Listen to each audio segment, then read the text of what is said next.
Alors, cette semaine, au podcast Beautiful People, le podcast qui se penche sur les phénomènes psychologiques et sociaux. J'ai reçu un sociologue et chargé de cours à l'Université de Montréal, Renaud Goyer, qui enseigne, entre autres, la sociologie de la déviance. Donc, dans le podcast, on aborde pas mal, oui, qu'est-ce que la déviance, mais je pense qu'on déconstruit surtout ce phénomène-là. Puis, si je pouvais dire, je pense que la thèse finale, ça serait de dire que la déviance, c'est quelque chose qui n'existe pas en soi. C'est socialement construit, puis je vous laisse comprendre pourquoi et comment. Dans ce qui va suivre, je vous dis bon podcast et bonne écoute.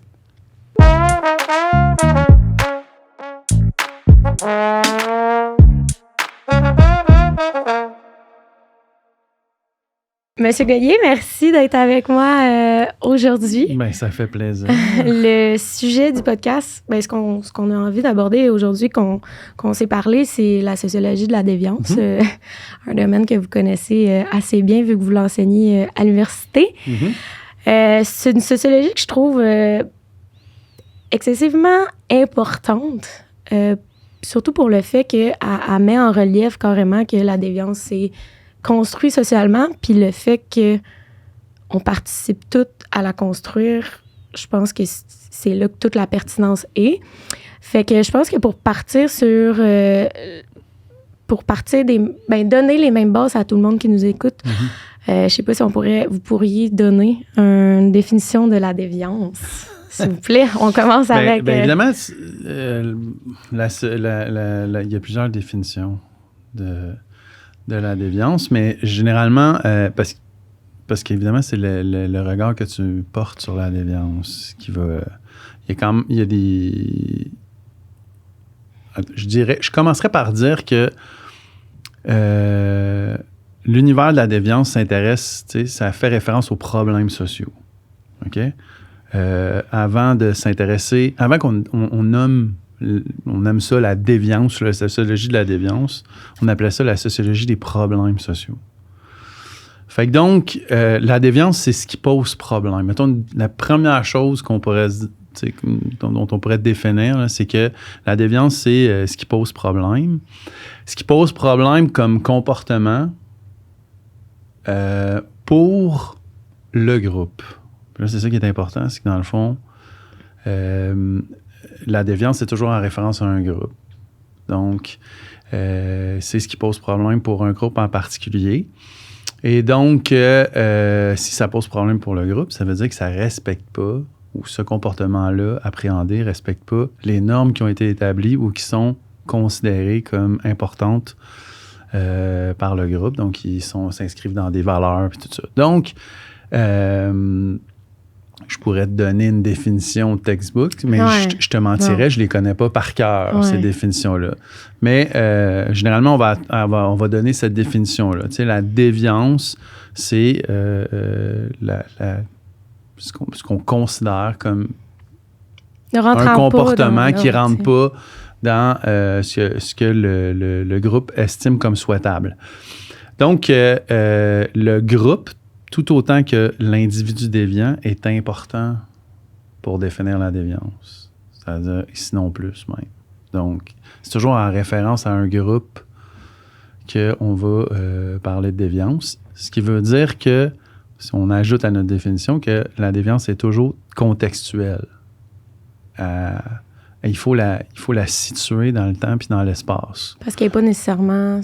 Parce que je pense que ce qui est important aussi, parce que je trouve à la limite le terme qu'on utilise, c'est sociologie de la déviance, ça sonne presque comme si on portait un jugement moral là-dessus, qu'on disait que c'était pas bien ou qu'il y avait quelque chose. Puis ce que je trouve intéressant de la sociologie de la déviance, c'est qu'elle fait tout le contraire, tu sais. Elle introduit le fait qu'il n'y a rien qui est vraiment déviant si ce n'est pas dans un contexte d'interaction, tu sais. Je pense que ça, c'est comme la base. Fait que il y a cet aspect-là que je trouve vraiment important de mentionner. Puis il y a aussi le pourquoi, tantôt que je mentionnais, que je trouvais ça important d'aborder la sociologie de la déviance, c'est aussi que souligne le fait qu'on fait souvent preuve, puis de manière souvent, si c'est pas toujours inconsciente, de réductionnisme. Ne serait-ce que dans notre langage, quand qu'on parle justement de quelqu'un qui est déviant, donc prenons par exemple, on va parler d'individus en situation d'itinérance, ben on va dire « Ah, c'est un itinérant ». On réduit un individu à sa condition. Puis ça, c'est quelque chose que vous avez mentionné, puis je pense que vous avez, dans votre cours que j'ai suivi aussi, puis qui m'a vraiment marqué, que je trouvais importante, parce que, tu sais, on va revenir là-dessus, mais tu sais, tout ce qui est processus de stigmatisation, ça se fait aussi justement en interaction avec les autres, mais d'où l'importance d'être conscient de la manière qu'on réagit, tu sais, ne serait-ce que...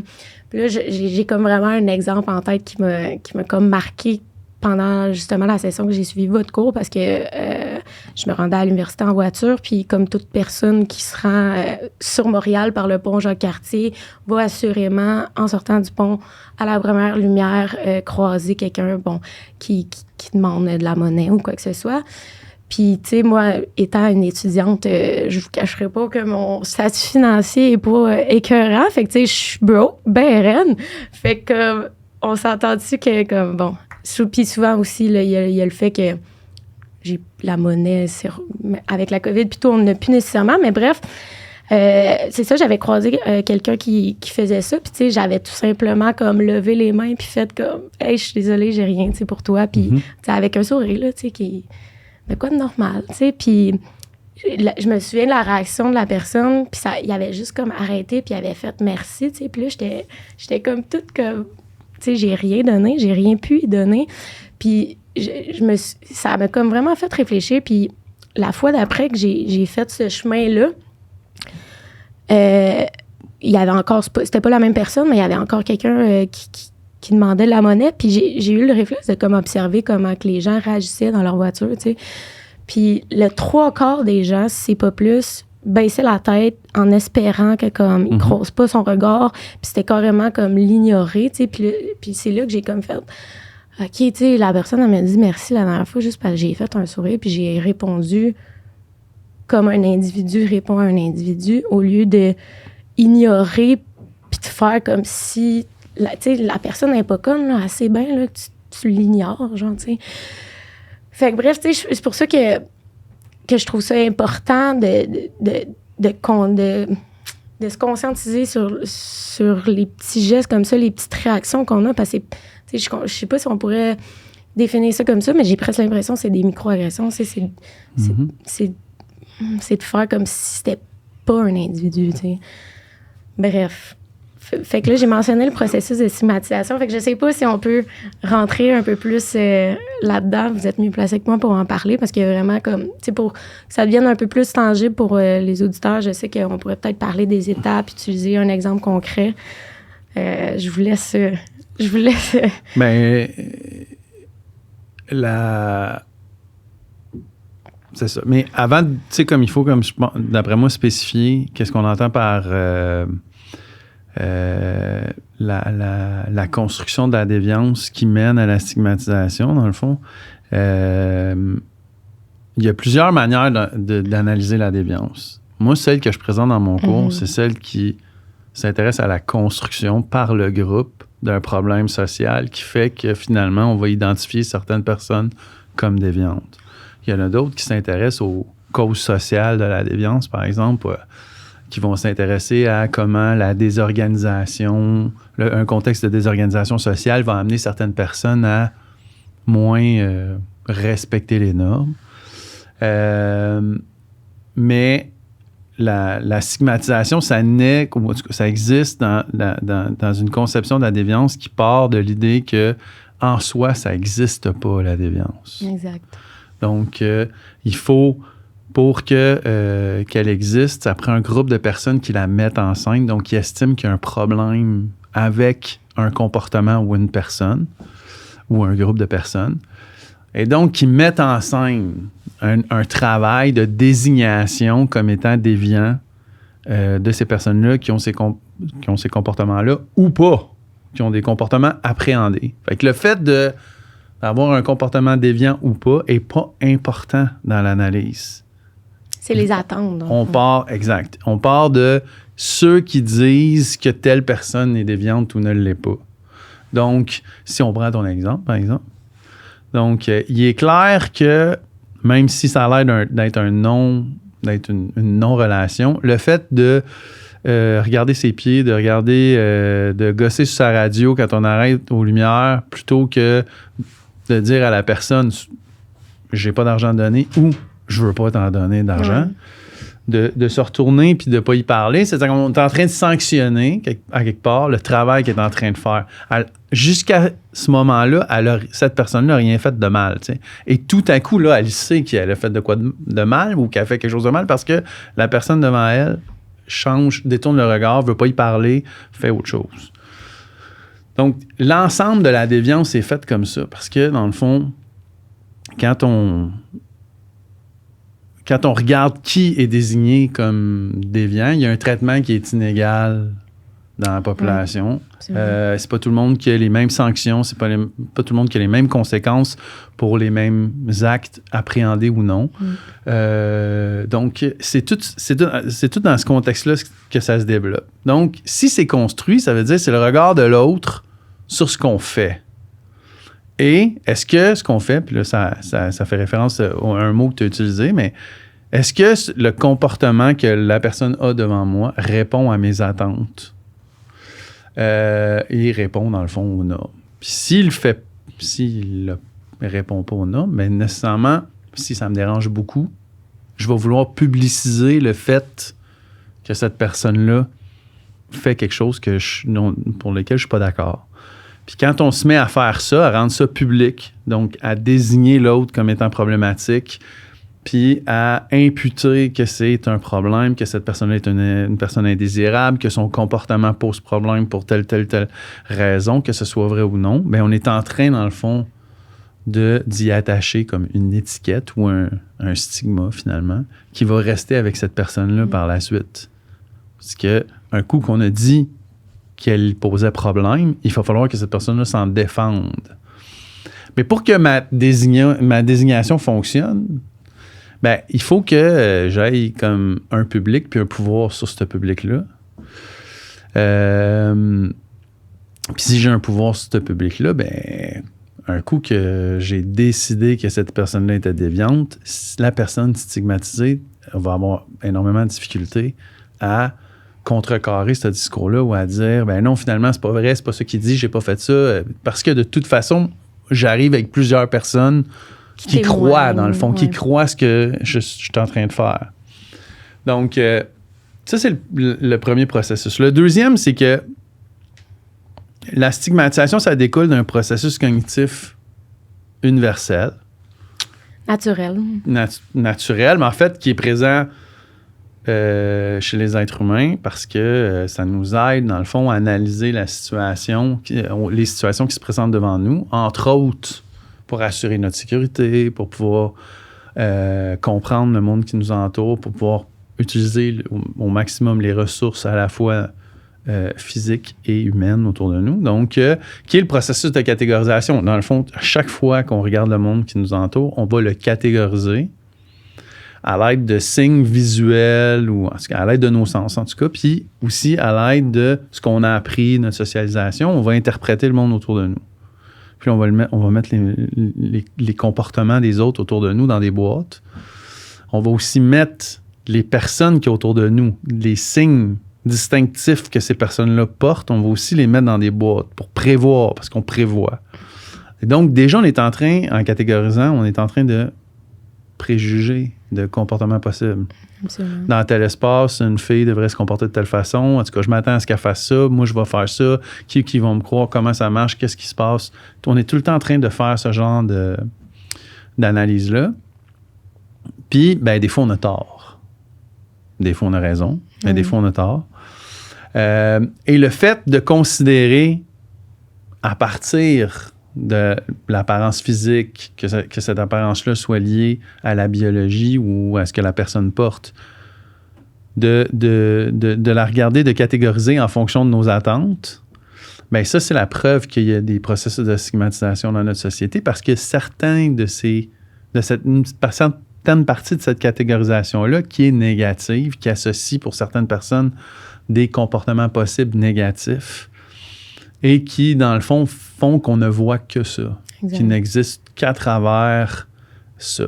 Donc, ces signes distinctifs-là qu'on a soit nous autres mêmes créés en interprétant le monde ou que quelqu'un nous a appris, dans le fond, qu'on a intégré avec la socialisation.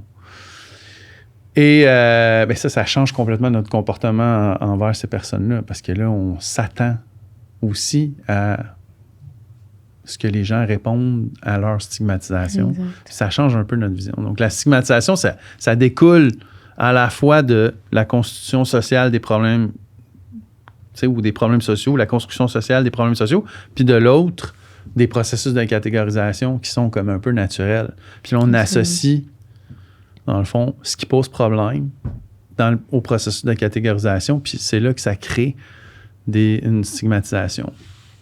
Stigmatisation, dans le fond, qui vient de porter des stigmas, dans le fond, des étiquettes ou des attributs considérés comme étant négatifs. Ils peuvent être positifs, mais c'est rare que la stigmatisation ait des effets négatifs si elle est considérée comme positive, par exemple.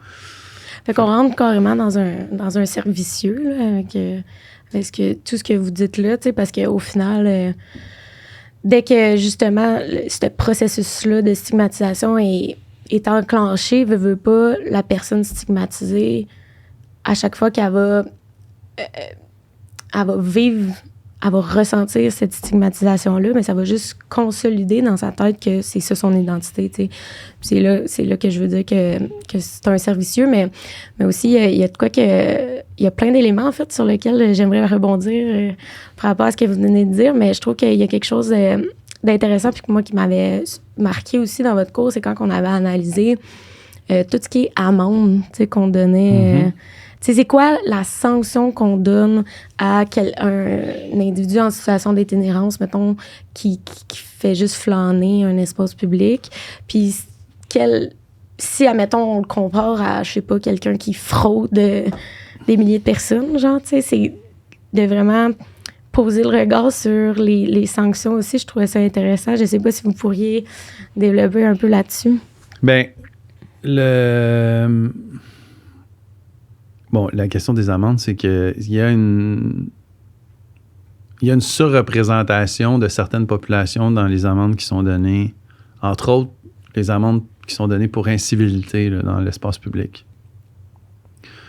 Genre, ne pas traverser aux intersections, se coucher sur un banc de parc, c'est interdit, par exemple. Mettre son pied sur le banc du parc, c'est interdit. En fait, tu peux pas comme t'y à côté. Mettons, tu n'as même pas le droit officiellement d'attacher ton soulier en mettant ton pied sur le banc du parc. Ça peut être considéré comme mauvaise utilisation du mobilier urbain. Ce que je mentionne aussi dans le cours, c'est les blocs de ciment pour séparer les terrains vagues, mettons, pour délimiter des terrains vagues. Ça, c'est interdit de s'asseoir là-dessus. Là. Même si, d'un, c'est sur généralement, ça va être sur des propriétés privées, mais en plus, la ville interdit de s'installer là-dessus. C'est interdit aussi de flâner, de consommer de l'alcool dans l'espace public. Donc, il y a plein de... T'as pas le droit non plus d'être sous sur la place dans l'espace public. Donc, donc ça, c'est tout un paquet de comportements qu'on a réglementés, là, qui existent, desquels il y a des amendes pour ces comportements-là. À part avoir eu un ticket pour traverser au mauvais endroit, pas avoir respecté genre cette idée de traverser aux intersections. Moi, jamais j'ai eu aucun ticket pour ces affaires-là.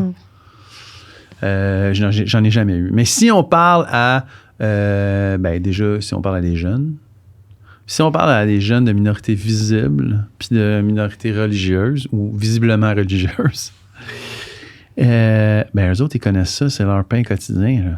Je veux dire, ils voient ça tout le temps. Donc, il y a visiblement...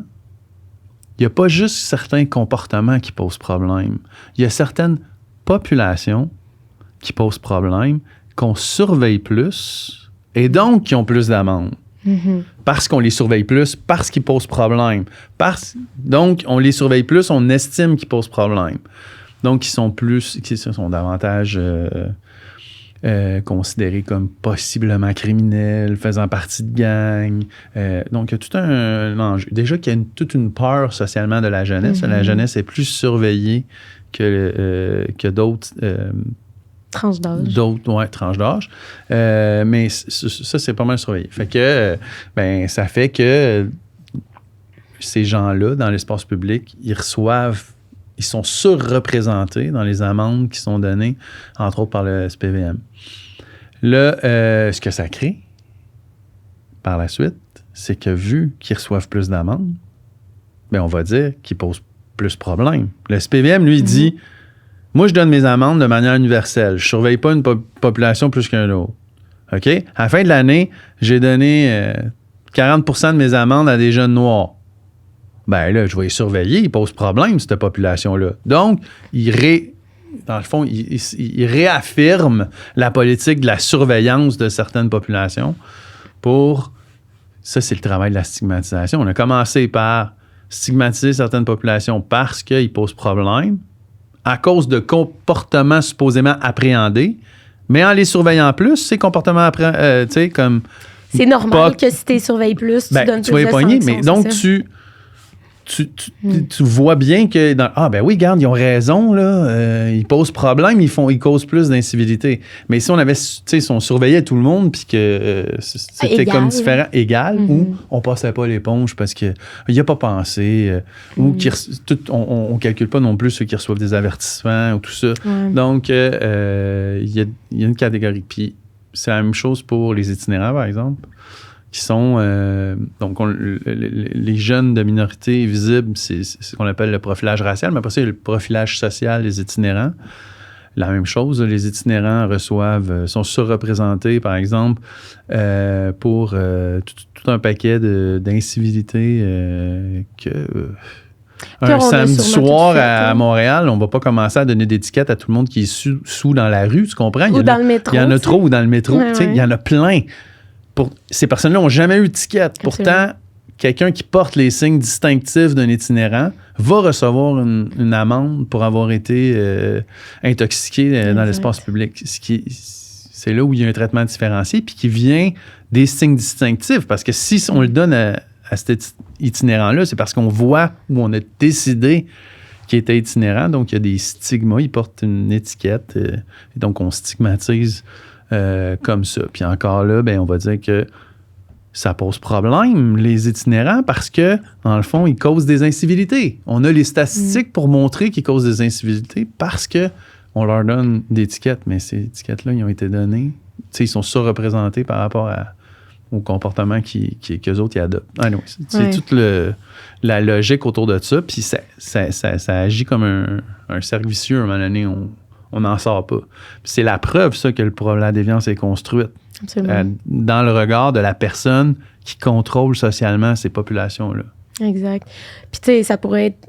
Là, on parle... je pense que c'est un vraiment bon exemple d'utiliser les individus en situation d'itinérance, mais on pourrait attribuer ça à un pack. C'est vraiment plus large que ce qu'on pense. Là, si, admettons, on fait référence aux gens qui sont sous médicalisation pour l'école ou genre même les filles, je me souviens plus je me souviens plus du titre de l'article que j'ai en tête, mais bref, ça parlait carrément de comment si t'es une fille, comment la féminité en fait est presque problématique, là, parce que soit que t'es très féminine puis que là t'as l'étiquette de...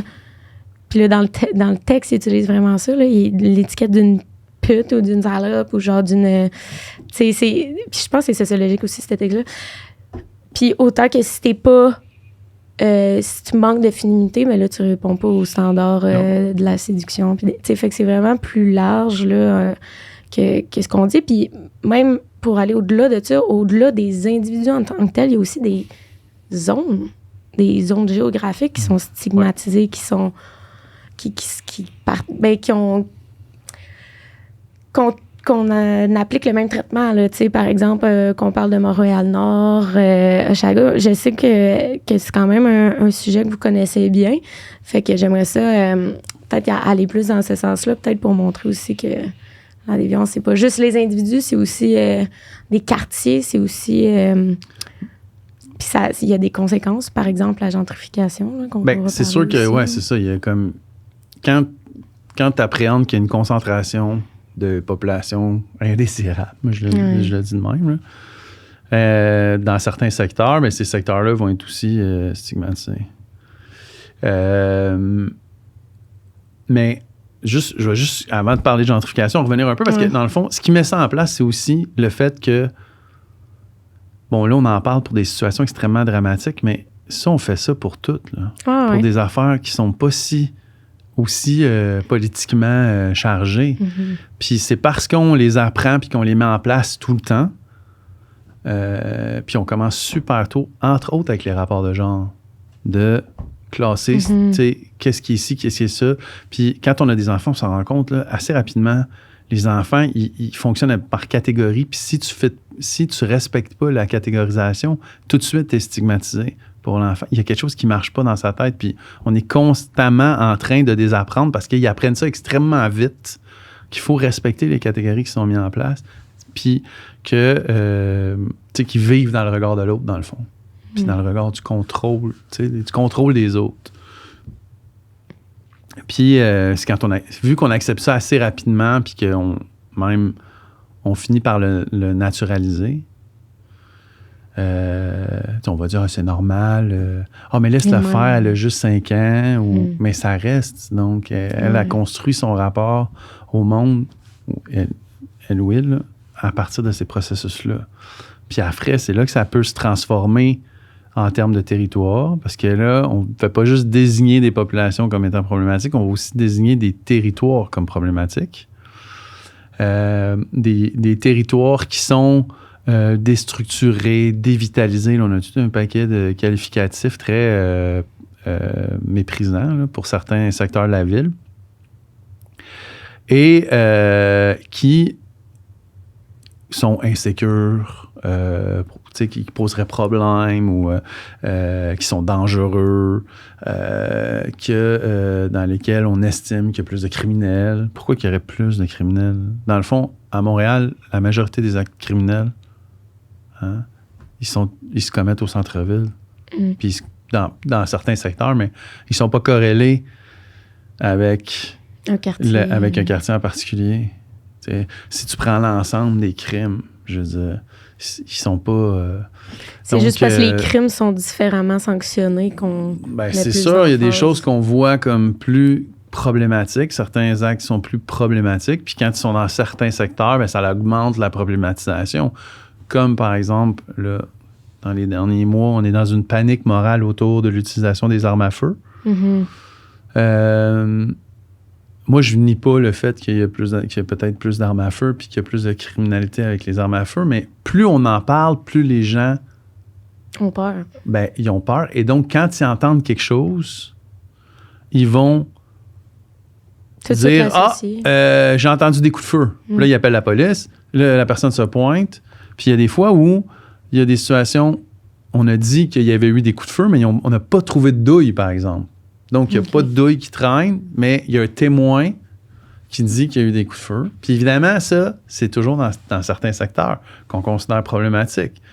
Fait que la ville est séparée, elle est séparée en territoires, avec des territoires insécures, comme présentement Saint-Michel, Montréal-Nord, considérés comme des territoires insécures où il y a, visiblement, le monde pense qu'il y a des drive-by shootings, puis mais il est arrivé des tragédies. Mais il n'arrive pas des tragédies toutes les semaines. Il est arrivé des tragédies.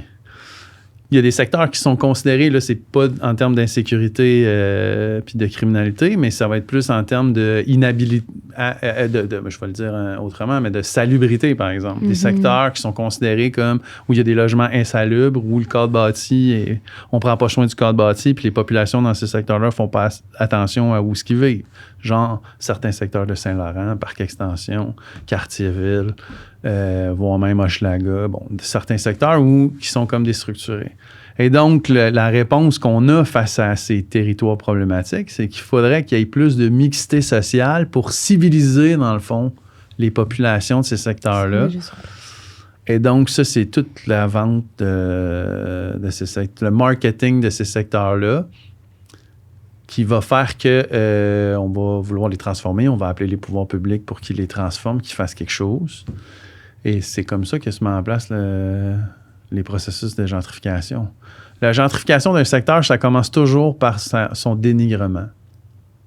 Dans les années 90, je dirais même, dans les années 80, début 90, Saint-Henri était considéré comme un quartier indésirable. Personne ne devrait y vivre. Les gens qui venaient d'ici étaient considérés comme des pauvres, des gens sur l'aide sociale ou des rustres, là, tu sais, des gens pas civilisés, la classe moyenne col bleu, un peu méprisés par ceux qui avaient des diplômes. Donc, on ne voulait pas y habiter. Et on s'est mis à dire que c'était un problème que Saint-Henri soit comme ça, si proche du centre-ville, c'est une mauvaise publicité pour la ville, tout ça. Pendant qu'on dénigre le prix du pied carré ou des immeubles dans Saint-Henri descend, puis là, il y a des gens qui s'approprient les immeubles. Parce que c'est une occasion d'affaires. C'est une occasion d'affaires totalement. Puis après ça, tout ce beau monde-là, les pouvoirs publics et les gens qui ont acheté ça vont dire, bien là, ça prendrait des programmes pour revitaliser puis faire de la mixité sociale dans les quartiers. Et donc, on va mettre de l'argent pour rénover, par exemple, le canal de la Chine. On va mettre de l'argent pour refaire des places publiques. Puis, on va essayer d'attirer des gens pour venir dans le secteur. Puis, on va le dynamiser avec...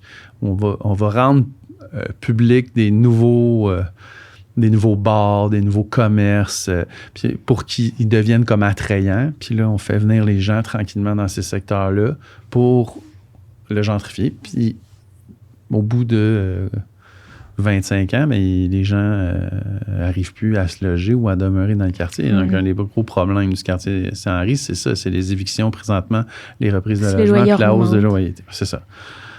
Mais aussi parce que le quartier a aussi changé, puis il ne représente plus visuellement il n'est plus en adéquation avec le mode de vie des gens à cette époque-là, dans les années 90. Donc, il commence à perdre des commerces qu'eux autres utilisaient, qu'ils trouvaient importants, qu'ils aimaient. Puis ces commerces-là ont été remplacés par d'autres pour un autre type de population qui a plus d'argent pour payer les produits, se payer des produits. Donc, puis là, qu'est-ce qui se passe avec la population qui était là à la base? Ben... Elle est déplacée, généralement. Ouais. Elle va être déplacée. On va dire, elle va être déplacée soit concrètement ou symboliquement. C'est-à-dire, elle va vivre dans un quartier qui n'est plus le sien. C'est comme si, de toute façon, elle vivait ailleurs. Mm-hmm. Fait qu'elle a été déplacée, puis là, elle attend, dans le fond, de trouver un logement ailleurs. Puis, si je ne me trompe pas aussi, vous avez fait, parce que là, on parle des loyers, mais vous avez fait récemment une recherche là, par rapport à ça. Je pense en 2020, là, même, parce que je sais que c'était dans le temps de COVID là, que vous avez publié, que j'ai lu. Oui. Bon, vous n'avez pas... Oui, c'est ça. Il y a des bonnes chances. Mais je ne sais pas si vous savez de quel que je parle. Mais il y en a plusieurs. Fait que là, je sais pas. Ouais, c'est ça. OK, bon, je me souviens Non, mais par rapport à la gentrification au logement ou à la... Oui, c'est en lien avec les logements, là, carrément. Okay. Là. Puis, dans le fond, vous analysiez, l'espèce de discours qui avait été donné pour les gens qui vivaient des hausses de loyer, puis parce que c'est vraiment un gros problème en ce moment là, puis que je pense que c'est partout. Mm-hmm. C'est pour tout type de logement puis tout, mais fait que je sais pas si vous savez de quel que je parle. c'est trop large parce que je sais que c'est quand même un objet de recherche que vous reprenez souvent aussi. Oui. Ben moi je travaille sur le logement en général, mais les inégalités de logement en général. Là. Donc la gentrification, puis les difficultés de se loger. Les stratégies aussi qui sont utilisées par les propriétaires pour mettre certaines personnes dehors. Oui, exact. Oui, c'est ça. Donc, avec des collègues, on a essayé de cartographier les déplacements forcés dans certains secteurs. Là. On a commencé par le plateau Mont-Royal. On se rend compte qu'il y a certains, tu sais, pour revenir à la stigmatisation, là, il y a certains secteurs du plateau Mont-Royal qui sont priorisés pour les évictions. Parce qu'évidemment, c'est les secteurs où les logements sont les moins chers, mais s'ils sont les moins chers, c'est aussi parce que c'est les secteurs dont on n'a pas pris soin collectivement pendant plusieurs années, là, tu sais, donc, puis on se rend compte que les gens qui sont déplacés ou qui sont expulsés ou doivent déménager, généralement vont déménager dans plus petit, plus cher. Exact. Et plus loin. Donc, c'est sûr que dans la majorité des cas, tu vas sortir de ton quartier. Puis ceux qui sont les plus visés dans ces processus-là, bon, évidemment, c'est les personnes les plus pauvres, là, parce que c'est eux autres qui payent le moins cher de loyer, puis c'est là qu'il y a le plus gros écart à faire. Dans le fond, ton objectif, c'est de trouver un loyer vraiment pas cher, réussir à faire partir la personne, puis après ça, leur louer vraiment cher. Donc, il y a une espèce de profilage des pauvres locataires, dans le fond. Mais il y a surtout un profilage des locataires pauvres et âgés. Parce que c'est avec eux que eux, ce sont les plus facilement manipulables ou menaçables. C'est-à-dire qu'assez rapidement, ils vont se sentir insécures, puis ils vont accepter un peu tout ce qu'on leur propose. Fait que là, c'est comme un peu la stigmatisation à l'envers, c'est-à-dire que les promoteurs cherchent les locataires pauvres et âgés pour tenter de acheter leurs immeubles puis les faire partir. Parce que si ça fait longtemps que tu es là, tu payes moins cher de loyer aussi. Oui, c'est ça. Fait que il y a comme un profilage là, par rapport à ça qui se met en place. Donc, il y a une catégorisation des logés qui permet de spéculer, dans le fond, sur le loyer. Puis, malgré le fait que d'ailleurs, il y a une loi là, qui fait que si tu es à faible revenu puis que ça fait plus de, si je me souviens bien, 10 ans que tu es dans ton logement, on ne devrait pas pouvoir te mettre dehors. Mais le problème, c'est que la réglementation en matière de logement fait que si on abuse de tes droits, c'est toi qu'il faut qu'ils te défendent. Exact. Alors, il faut avoir énormément de moyens. Il faut avoir les connaissances, les moyens. Donc, ça demande beaucoup de ressources. Puis, beaucoup de temps. Puis, les ressources communautaires ne sont pas nécessairement au rendez-vous. Là, c'est-à-dire, ils sont là, ils travaillent fort, mais je veux dire, eux autres même, ils sont à bout de ressources là, pour le faire. Fait que le droit au logement, c'est un droit qui est totalement individuel puis qui doit être défendu individuellement. Donc, quand on abuse, quand un locataire ou un propriétaire respecte pas tes droits, c'est toi, il faut qu'il te défende. Fait que s'il te ment, s'il te manipule, puis que tu signes, ben c'est difficilement... tu pourrais comme le contester, mais il faut que tu prouves que le propriétaire était de mauvaise foi quand il t'a fait signer le truc. Ce qui revient à dire que le propriétaire a juste à dire qu'il était de bonne foi puis qu'il ne le savait pas, puis c'est correct dans le fond. Ouais, c'est ça. Il plaide l'ignorance, puis c'est à toi à prouver qu'il était de mauvaise foi. Donc, c'est extrêmement compliqué de défendre ses droits. Au Québec, il y a un discours... le sens commun, c'est que les locataires ont énormément de droits puis sont super bien protégés. Ouais. Mais ce qu'on voit, c'est que c'est pas du tout le cas. Là. Okay. À la Régie du logement, 80% des causes, c'est des causes pour non-paiement de loyer. Donc, c'est les propriétaires qui les déposent. Puis, je dirais presque dans la totalité des cas, les propriétaires gagnent. Et c'est une cause prioritaire. Okay. Donc, on va... si tu le déposes, si au bout de 3 semaines, ton locataire t'a pas payé ton loyer, tu as le droit d'introduire une cause. Puis, en dedans d'1 mois, tu vas avoir un juge. Alors que si ton propriétaire a décidé de changer le robinet de la cuisine et il ne l'a jamais changé, ben ça va prendre 24 mois avant d'avoir une audience à la régie, au tribunal administratif du logement. Donc, encore là, l'application de la loi. Hein, donc, qu'est-ce qui pose problème? C'est pas les mêmes pour tout le monde. Oui, non, c'est assez terrible. Mais ça me fait penser, parce qu'il me semble que Valérie Plante a récemment mentionné qu'elle allait déposer une charte là, pour les loyers et tout. Un registre des baux qu'on appelle. OK. Est-ce que c'est quelque chose que vous croyez qui est possiblement une bonne chose? Ou? Moi, je trouve que oui, c'est une bonne chose. Les comités logement et les associations de locataires au Québec le demandent depuis 40 ans là, qu'il y ait un registre des baux parce que ça limiterait les hausses abusives de loyer. Donc, généralement, les plus grosses hausses de loyer sont entre deux locataires. Quelqu'un a un bail, je sais pas moi, tu payes 750$ par mois, puis là, tu décides de déménager. Bien là, le propriétaire, officiellement, d'après la loi, il n'a pas le droit d'augmenter comme il veut le logement. Il faut qu'il l'augmente en fonction des mêmes règles que si le locataire était resté. C'est-à-dire qu'il y a comme toute une série, il y a un calcul là, qui est fourni par la régie. Là. Mais qui, en pratique, probablement n'est pas suivi. Ben non, c'est ça, le monde, ils font pas ça. Parce que il faut que la personne qui signe son bail demande le prix que payait l'autre avant. Là, c'est le propriétaire qui le donne. Et si tu demandes d'avoir le bail, qu'est-ce que le propriétaire va faire? Il va dire, finalement, il y a quelqu'un d'autre qui est venu un matin, hein, le visiter, qui est avant toi, fait qu'on va attendre avant de signer le bail. Toi, tu cherches un loyer pas cher, ou déjà, c'est assez difficile d'en trouver un tout court, là. Fait que tu as trouvé un appartement, tu as un propriétaire qui est prêt à signer le bail, tout est fait, puis là, ben, tu vas accepter toutes les clauses. Fait que là, tu les acceptes. Tu peux, a posteriori, aller voir la régie puis demander une fixation pour non-respect de cette clause-là du loyer. Mais encore là, tu vas attendre là, vraiment longtemps. Fait que les gens, ils le font pas. S'il y avait un registre des baux, ça serait réglé dans le fond. Là, ce que Valérie Plante elle propose, c'est que le registre des baux, il s'applique pour les logements. Il me semble que c'est pour les immeubles de plus de 5 appartements. OK.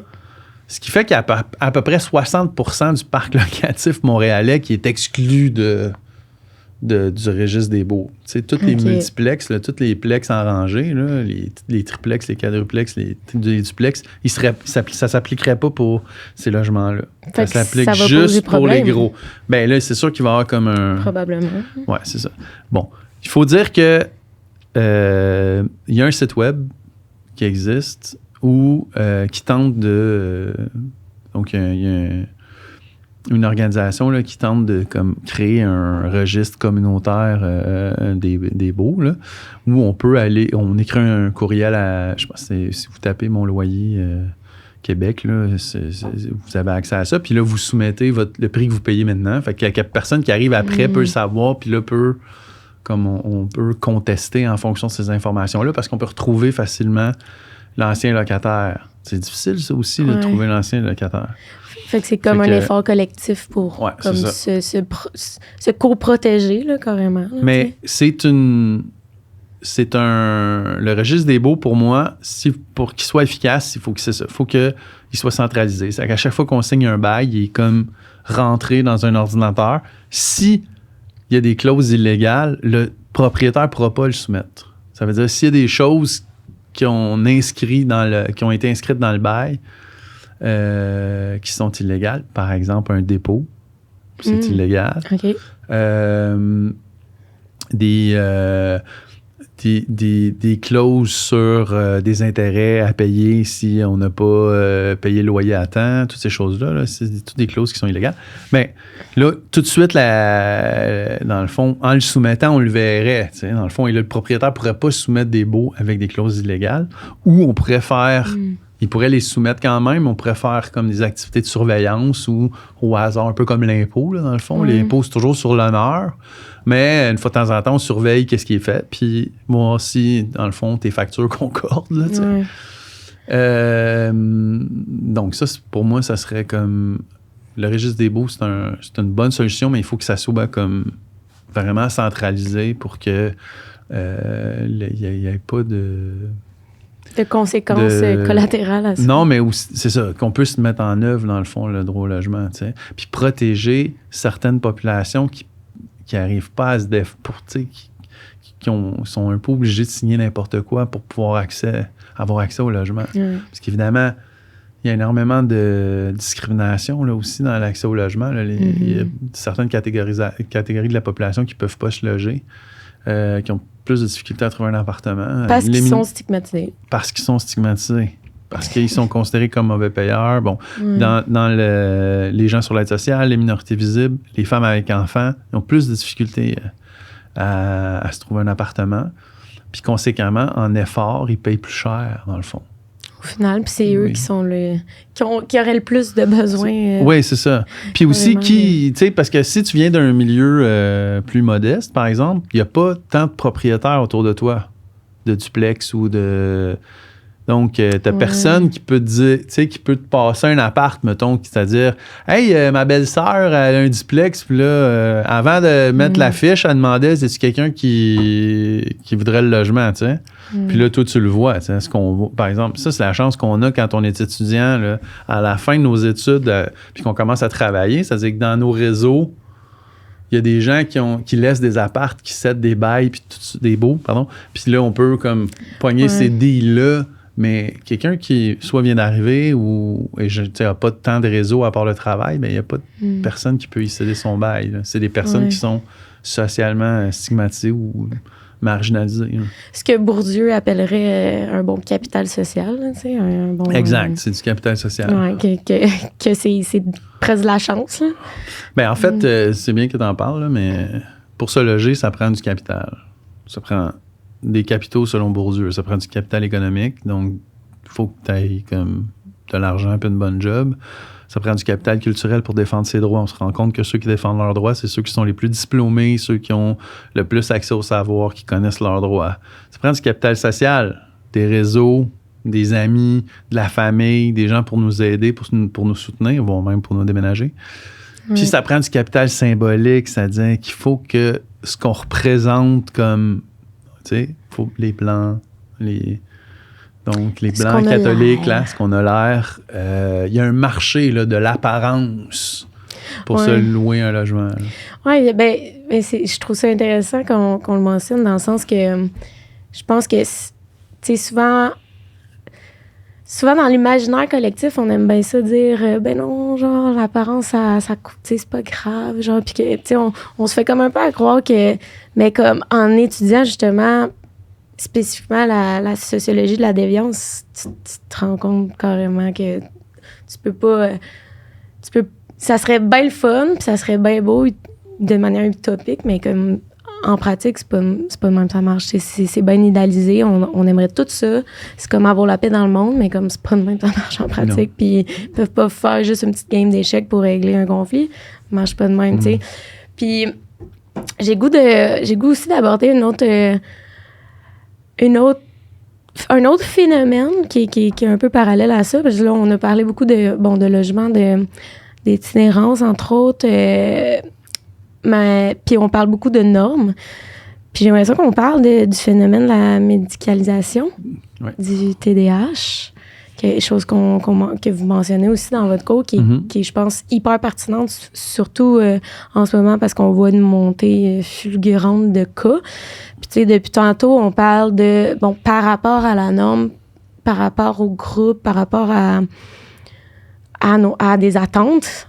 Mais en ce moment, puis là, je suis sûre que vous le savez mieux que moi pour ce qui est du chiffre précis, mais en ce moment, les gens au Québec, du moins, qui sont les étudiants qui sont médicalisés pour cause de TDA, TDAH, ça monte à presque 30 %, là, je pense, même plus. Ben en fait, ils sont pas 30 %, c'est pas nécessairement ceux qui sont médicalisés. C'est ceux qui ont un diagnostic. Alors, les données sur la médicalisation sont privées. Ouais. Donc, on les a pas. Mais on sait, l'école sait qui a un diagnostic. Donc, puis c'est pas de TDAH, c'est pas seulement de TDAH, mais c'est l'ensemble des diagnostics qui constituent une catégorie spécifique d'élèves qu'on appelle les élèves handicapés ou en difficulté d'adaptation et d'apprentissage. L'acronyme qu'utilise le ministère de l'Éducation, c'est EHTA. Donc, cette catégorie-là d'élèves est née à la fin des années 90, dans le fond. On s'est donné une nouvelle politique d'adaptation scolaire pour en fait, l'objectif, c'était de répondre aux besoins des élèves qui étaient handicapés puis en difficulté d'adaptation et d'apprentissage.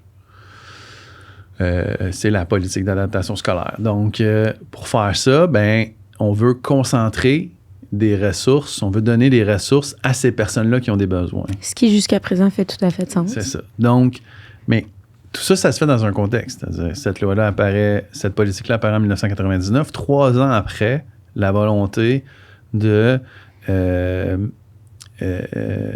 atteindre le déficit zéro, donc d'assainir les finances publiques. On a dit, l'éducation coûte trop cher. Il faut couper. Donc, il faut concentrer les ressources de l'éducation vers les élèves qui ont des difficultés, donc qui ont des besoins particuliers, pour les aider. Donc, on a dit, pour s'assurer que chaque dollar est bien dépensé, il faut l'envoyer vers ces élèves-là qui ont des besoins. Alors, c'est ça que la politique a dit.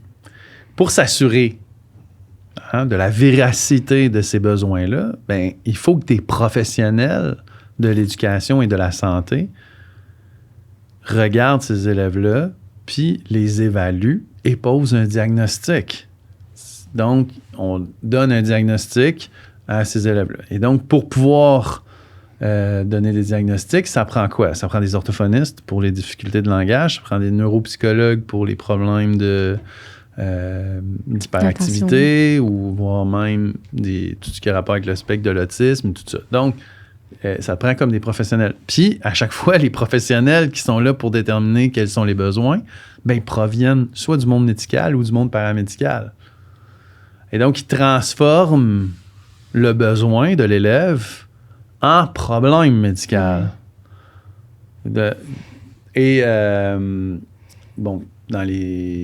la politique 1999 à maintenant, elle a presque 25 ans. On est passé en 2000, de 8% d'élèves ayant des difficultés d'adaptation d'apprentissage à maintenant à près de 30%. Là, on est à 26-27%. Donc, c'est devenu la manière de gérer les difficultés scolaires de certains élèves, c'est en leur donnant des diagnostics et possiblement, on ne le sait pas, là, en les médicalisant, mais de toute façon, on les médicalise symboliquement parce qu'ils ont un diagnostic qui dit que leur condition n'est pas liée à l'environnement ou à l'école ou c'est intrinsèque à eux. Chose qu'on ne sait pas. C'est-à-dire que ces professions-là, ils vont dire que oui. Ils vont dire que oui. Mais ils vont utiliser des méthodes, évidemment. Ils vont utiliser des méthodes pour les diagnostiquer qui parfois peuvent être mises en doute là, sur certains. Surtout parce qu'il y a une grosse demande aussi. Puis les gens le demandent parce que officiellement, un diagnostic, ça devrait venir si un enfant a des problèmes à l'école. Donc, s'il y a des problèmes de réussite, là, on va falloir faire de quoi? Si l'élève ne réussit pas, il faut faire de quoi? Puis, on se tourne vers ses besoins. On ne se tourne jamais vers le système scolaire. Là. Non, c'est ça. C'est jamais le système scolaire qui pose problème dans la réussite des élèves. C'est toujours les élèves eux-mêmes puis leur entourage. Puis, c'est censé être une minorité de personnes. Puis là, on parle de quoi? Plus qu'une personne sur 4. Là, oui. C'est peut-être qu'on est peut-être rendu au moment de faire comme... Puis là, c'est parce que ça m'amène à dire d'autres choses. Parce que je lisais récemment, puis là, je vais oublier son nom, puis je l'ai pas loin, là.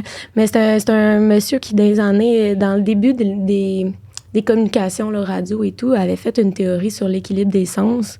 Je sais pas si ça vous dit quelque chose. Non. Mais... Bref, je pourrais le trouver, là, pas loin. Même que Nick pourrait le trouver.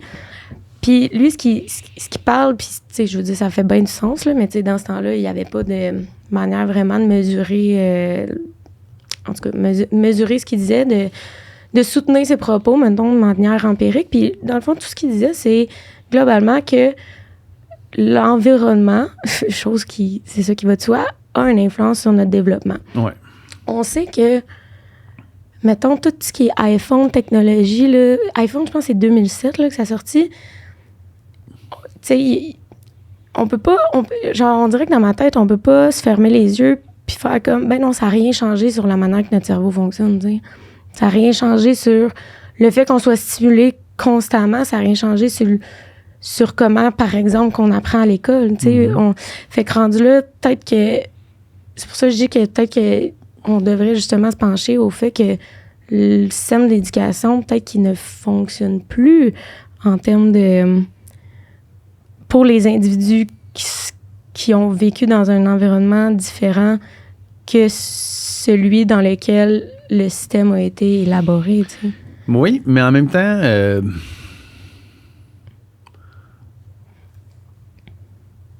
c'est-à-dire, il y a de la place dans le système actuel pour différentes manières d'apprendre. OK? Il est assez...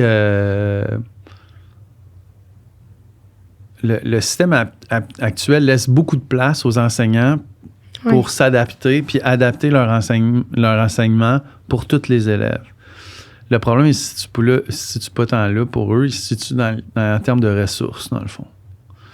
Il faut dire que les ressources qu'on donne à l'école, en particulier l'école publique, là, dans les 25 dernières années, ils sont donnés pour ceux qui ont des diagnostics. Ils ne sont pas donnés pour l'ensemble des élèves.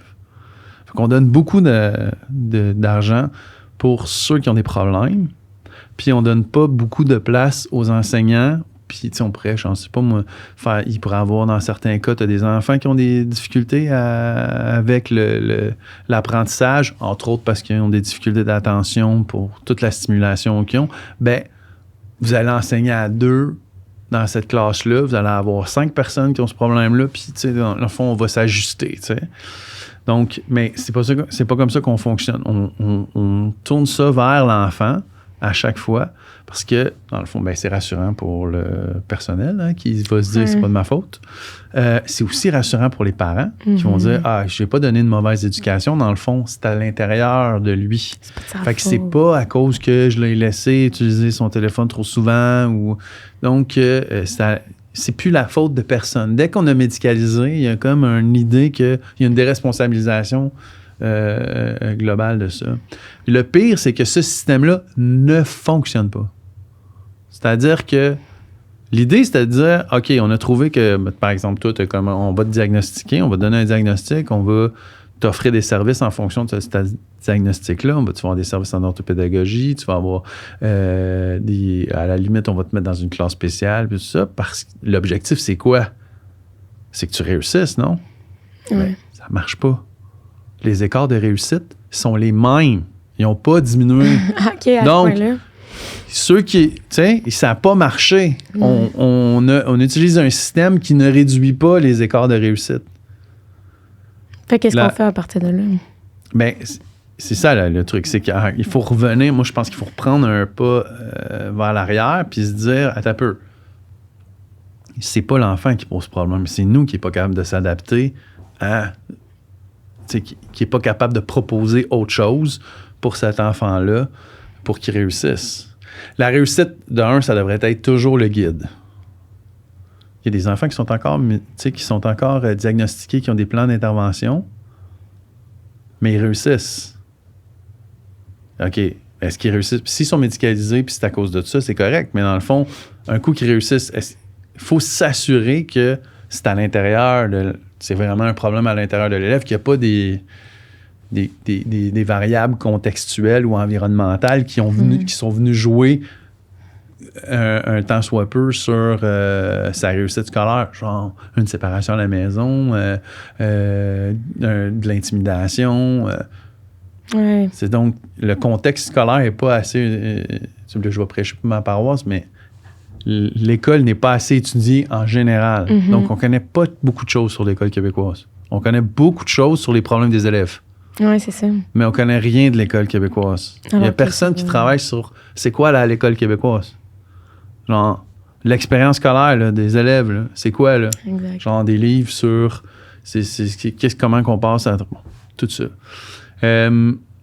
Après ça, ce système-là de catégorisation par handicap, il fit avec le modèle, la forme scolaire.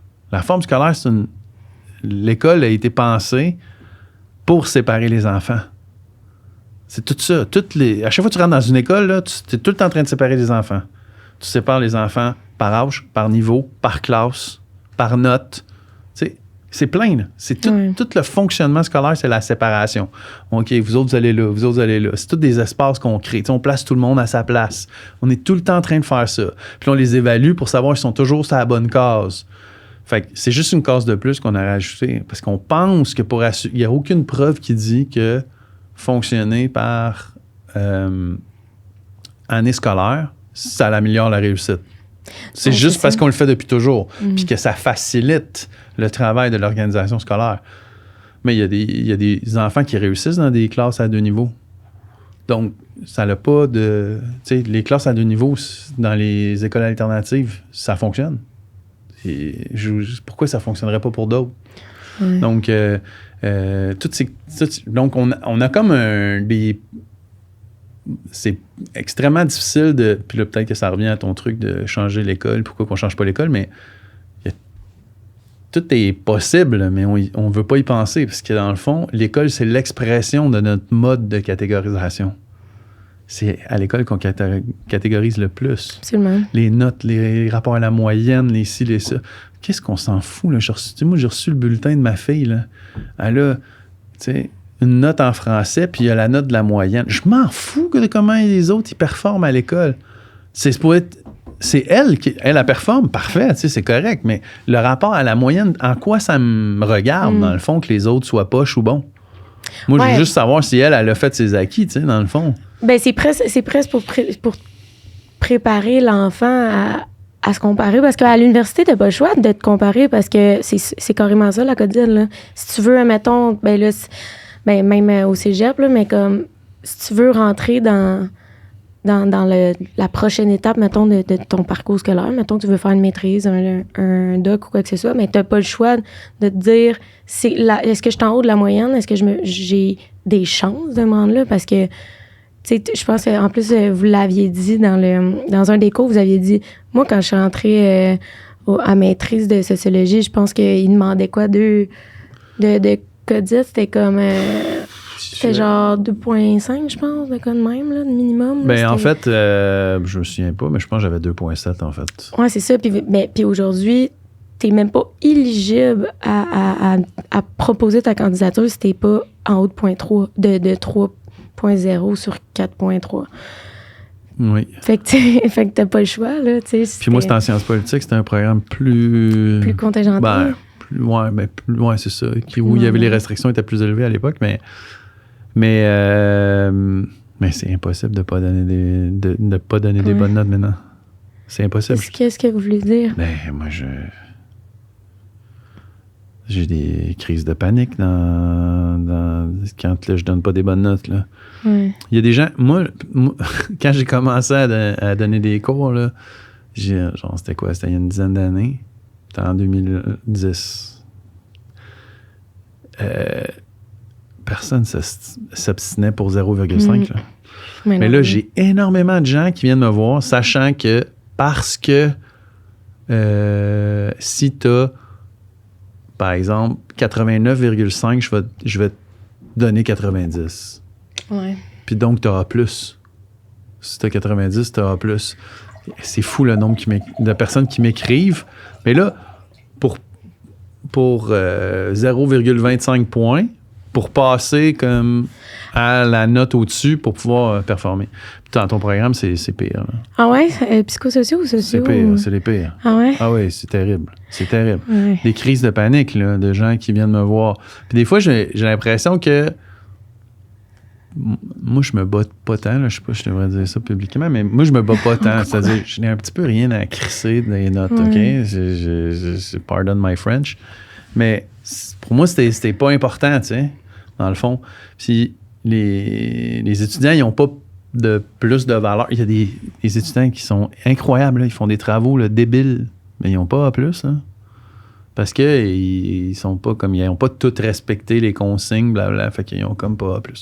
Mais ça veut pas dire qu'ils n'ont pas... Que c'est pas justement à l'image des forces qui sont autres que juste que le travail. Moi, j'ai l'impression vu qu'ils sont moins stressés par leurs notes puis qui dans leur objectif, c'est plus d'explorer, des idées, puis de pouvoir de tenter l'analyse, puis des fois, ils perdent des points parce qu'ils ont tenté des choses, puis c'est maladroit, mais ils ont tenté quelque chose, tu sais.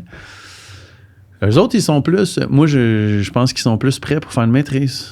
Oui, c'est ça.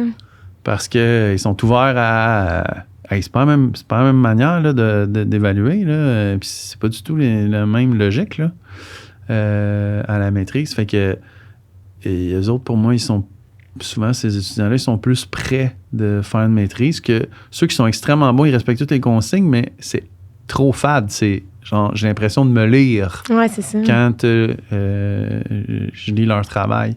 Fait que ben là, je dis, les autres sont vraiment bons pour respecter les consignes, mais ils n'ont pas tant de créativité finalement, puis ils cherchent pas à pousser explorer. La réflexion. Il faut que tu explores ta pensée là, à quelque part pour... mais bon, c'est sûr que le monde fonctionne avec les notes, c'est le système qu'on s'est donné. Puis ça, c'est toujours dans un rapport aux autres. Les notes, dès que tu rentres au cégep, tu es dans les notes par rapport aux autres. Fait que ça va toujours... La force de ta note dépend de la faiblesse des autres notes. Exact. Fait qu'il faut que tu ailles... Faut pas juste t'ailles A+, faut que tu ailles A+ dans le bon cours. Fait que c'est pour ça aussi que j'ai un petit peu abandonné sur la lutte pour les notes, parce que dans mon cours, la moyenne est quand même assez élevée. Oui. Fait que genre, tu peux bien te battre pour avoir A+ dans mon cours, mais ça n'a pas d'impact. Sur ta codine, mettons. Non, c'est ça. Non, c'est ça.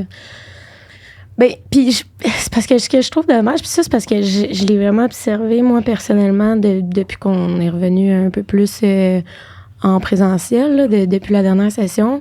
Tu sais, cette tendance-là de se comparer, à un moment donné, tu l'intériorises dans tout puis partout, là. En tout cas, moi, c'est genre, tu sais, la dernière session, je l'ai trouvée particulièrement difficile. Puis bon, c'était un concours de circonstances aussi parce que j'avais comme des cours qui étaient très chargé en termes de nombre de travaux, là. Puis, tu sais, ça a donné comme ça. Mais justement, parce que je veux faire la maîtrise, je veux faire le doc, j'accorde une importance à ma code Z, puis j'ai pas le choix. Puis je me suis... Tu sais, ça m'a presque rendu malade, là. Tu sais, la dernière session, en tout cas, là. Puis depuis ce temps-là, tu sais, j'observe que c'est quelque chose que j'ai jamais fait dans ma vie, de autant me comparer. Ben, en tout cas, à ce point-là, puis, tu sais, là, en ce moment, je l'observe dans tout ce que je fais. Genre, tu sais, j'observe, tu sais, comment ma pensée, elle se formule, puis je le vois, tu sais, que je suis tout le temps en train de me comparer aux autres, puis, tu sais, c'est quelque chose que tu sais, j'ai été sensibilisée à ça, justement, surtout sur les réseaux sociaux, tu sais, socialement, je pense qu'on en parle quand même, mais, tu sais, j'ai jamais senti que c'était ma bataille, vraiment, puis là, je le sens, tu sais, puis je le sens à quel point c'est toxique, puis...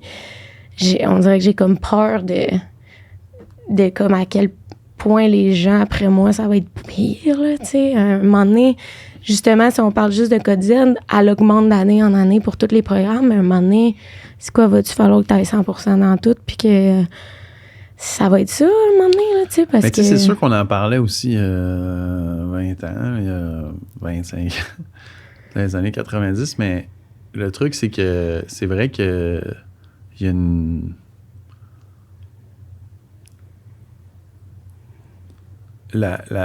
on savait que c'était ça qui était important, mais c'était aussi important... En tout cas, on sentait que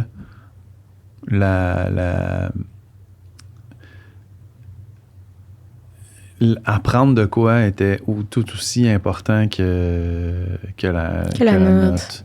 Puis aussi... Je trouve, puis ça, ben peut-être que c'est la transformation du système scolaire qui fait ça, puis de la société en général, c'est-à-dire que on n'assume plus l'échec. Donc, il y a sûrement quelque chose, tu sais, qu'on peut... Bon, moi, j'ai lâché l'école à multiples reprises, là, OK? C'est pour ça que j'ai pas des bonnes notes, pour toutes sortes de raisons. J'avais pas l'impression que si je fitais là, j'avais envie de faire d'autres projets, travailler, boire, n'importe quoi, mais j'étais pas là-dedans. J'étais pas nécessairement quelqu'un qui réussit, qui voulait réussir. Puis en tout cas, non, c'est ça. Puis c'est ça. Je laissais l'école. Mais je laissais l'école parce que j'assumais, dans le fond, que j'avais pas travaillé puis que c'était fini, tu sais. j'allais faire autre chose. Puis pendant un temps, je mettais ça de côté, puis j'allais revenir. Puis je pense qu'on a moins de liberté pour faire ça maintenant.